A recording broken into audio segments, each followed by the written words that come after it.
அனைவருக்கும் இனிய மாலை வணக்கம் நண்பர்களே. நம்ம பீர்க்கன்சரிக்கு இன்றைக்கி தண்ணி பாய்ச்சிற வீடியோ அதை போடலான்னு ஒரு எண்ணம். பாருங்கள், பம்பு செட்டில் தண்ணி ஊற்றின்னு இருக்கு.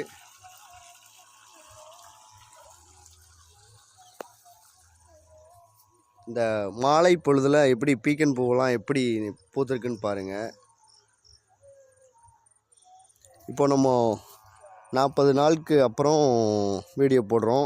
இப்போ பீக்கன் காய்கள் வந்து ஒரு நாள் விட்டு ஒரு நாள் நம்ம அறுத்துட்ருக்கோம்.